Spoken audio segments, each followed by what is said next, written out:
2021년 12월 15일 수요일 새벽기도에 오신 모든 성도님들 주님의 이름으로 환영합니다.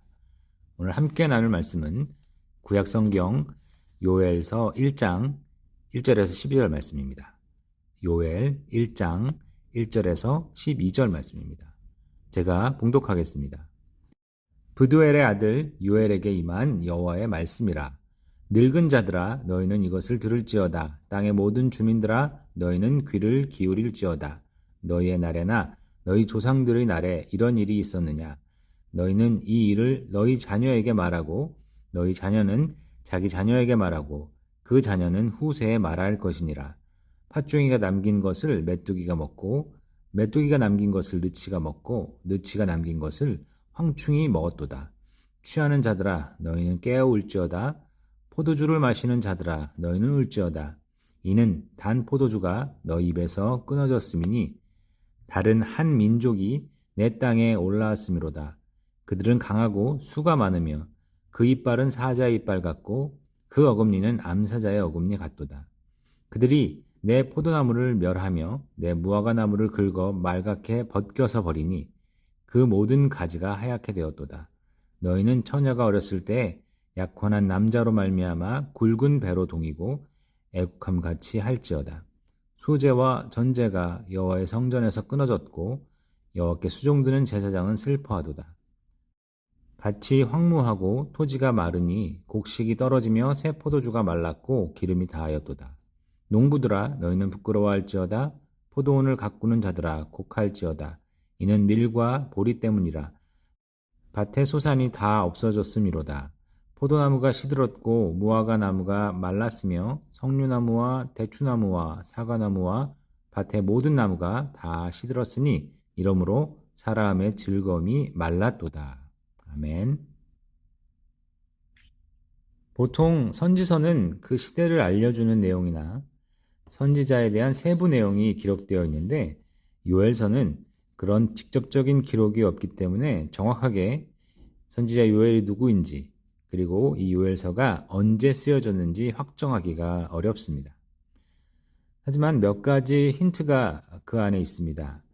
성전이 정상적인 기능을 하고 있었고 왕보다는 제사장들과 장로들이 이스라엘의 대표자로 여겨지던 시대였다고 볼 수 있습니다.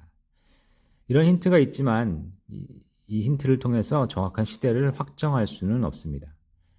그래서 사람들은 왕정시대 초기인 주전 9세기부터 포로 시기인 주전 2세기까지로 넓게 그 제작 연대를 보고 있습니다. 선지서의 제작 연대와 그리고 선지자가 누구인지에 대해서 정확하게 알아야 하는 이유는 그 내용을 전하는 내용을 정확하게 알 수 있기 때문이기도 하고요. 또한 당연히 그 전하는 메시지와 계시를 보다 더 잘 이해하기 위함입니다. 하지만 요엘서가 대부분의 내용들이 종말론적인 계시의 측면을 갖고 있기 때문에 비록 저작 연대가 정확하지 않더라도 이해하고 해석하며 또 적용하는데 크게 문제되지 않아 보입니다. 요엘서를 대표하는 단어는 여호와의 날이라고 할 수 있습니다. 여호와의 날이 이를 때 모든 열방에게 큰 재앙이 올 것이고 하나님의 심판이 있을 것이기에 모든 죄인들은 회개하며 여호와께 돌아가야 한다고 예언합니다. 그리고 그렇게 회개하고 돌아온 백성들에게 하나님께서 복을 주신다고도 약속하십니다. 여호와의 날을 중심으로 그 모든 말씀의 사건들이 진행되고 있음을 알고 또한 이 요엘서를 이해하는 것이 필요하겠습니다. 요엘서는 시작부터 엄청난 메뚜기 재앙으로 그 문을 열고 있습니다. 이 재앙을 들어야 할 대상을 특정하고 있는 것이 의미가 있습니다. 보통은 모든 이스라엘 백성이나 혹은 이방이라면 한 나라 전체 백성에게 전했는데 오늘은 늙은 자들, 취한 자들, 농부들, 제사장들이라는 특정 대상들을 언급하고 있습니다. 이는 그 부류에 속한 사람들만 들으라는 것이 아니라 오히려 다양한 대상들을 언급하므로 이스라엘 백성 모두 아니면 그 나라에 속한 모든 사람들에게 그 재앙이 임할 것이고 또 이 재앙이 임한다는 소식, 하나님의 계시의 말씀이 그들에게 들려져야 한다는 것을 강조하고 있는 것입니다. 그리고 그들이 갖고 있는 이 상징성들이 있는데요. 이 상징성들을 활용해서 하나님의 메시지를 더 잘 전달하려는 의도가 담겨 있다고 볼 수 있습니다. 늙은 자들에게 말씀을 전하고 있는데요. 과거 조상들의 날에 이런 재앙이 있었는지를 묻습니다. 여호와의 날에 내려질 재앙의 심각성을 강조하고 있다고 했습니다. 과거에 과연 그러한 엄청난 재앙이 있었는가? 없었다 하는 것이죠. 그래서 이 재앙을 확인하며 이 재앙의 심각성을 가르쳐주고 더군다나 늙은 자들은 후대에 하나님의 말씀을 반드시 전해야 한다는 의무를 가르쳐주고 있습니다. 그리고 취한 자들이 말씀을 들어야 할 대상으로 나와 있는데요. 취한 자들은 단순히 방탕한 삶을 사는 사람들만은 의미하지 않고요. 그것보다도 외적인 풍족함 때문에 재앙이 다가오는데도 이를 전혀 감지하지도 못하고 영적으로 잠들어 있는 모든 백성들을 의미하는 것입니다. 메뚜기 재앙으로 밭과 산에 소산물이 없어질 것이기 때문에 농부들도 재앙이 오는 것을 알아야 한다고 말씀하고 있는데 영적인 수확을 얻어야 할 모든 백성들 모두를 사실 비유적으로 농부라 이렇게 표현한다고 볼 수 있습니다. 그래서 사실 모든 백성에게 이르는 말씀이라고 우리는 확인할 수 있습니다. 여호와의 날에 이를 하나님의 재앙과 심판에 사실 어떤 사람도 피해갈 수 있는 사람은 없습니다. 오늘 요엘 말씀에 주의 말씀을 들어야 할 사람들 가운데 혹시 내가 들어갈 자리는 없습니까? 우리는 어른으로 책임을 갖고 있고 또 도덕적, 영적으로 사실 솔직히 게으른 사람들이 아닙니까? 그러나 혹시 우리가 그리스도인이니까 또 주님이 우리를 구원해 주실 거니까 주님의 재앙과는 나는 아무 상관이 없다고 그렇게 혹시 착각하고 있지는 않는가요? 오히려 그리스도인이기 때문에 그 반대여야 맞습니다. 주님의 백성이니까 주님이 우리에게 하시는 말씀, 우리에게 지금 재앙이 내릴 것이고 심판이 올 것이기에 회개하라는 이 주님의 귀한 말씀은 우리가 더욱 민감하게 들어야 하고 그 말씀을 정말 새겨듣고 순종하며 회개의 자리까지 나아가야 맞습니다. 우리도 분명히 심판과 재앙의 대상이었습니다. 다만 그리스도의 대속의 은혜 때문에 그 재앙과 심판에서 벗어날 수 있었던 이 사실을 우리는 잊지 말아야 합니다. 메뚜기 재앙은 사막 지역에서는 간혹 있는 일이었습니다. 자주는 아니지만 한번 발생하면 엄청난 재앙을 가져다주는 아주 무서운 일이었죠.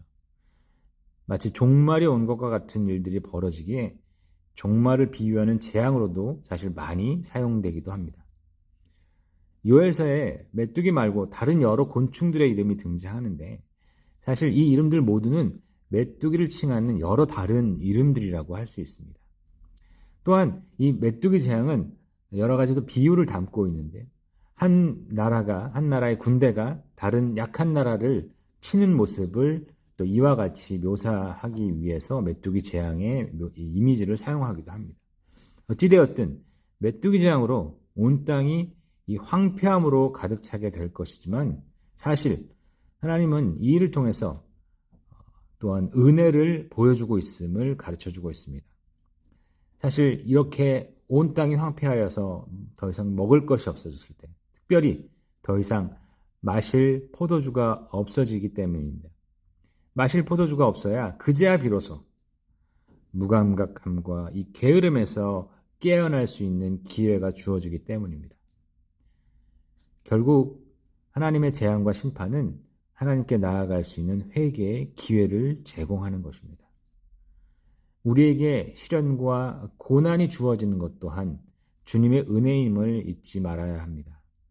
재앙과 심판과 고난과 시련이 온다고 해도 사실 그것은 주님께 다시금 나아가고 내가 곤고한 인생이고 하나님의 은혜 아니면 내가 살 수 없는 인생이라는 것을 깨닫는 기회입니다. 그래서 늘 그런 일들이 벌어져도 낙심하지 말고 절망하지 말고 오히려 그럴수록 늘 감사하며 주님께 더욱 나아가는 그런 귀한 성도들이 되어야 하겠습니다. 이 시간 함께 기도하시겠습니다.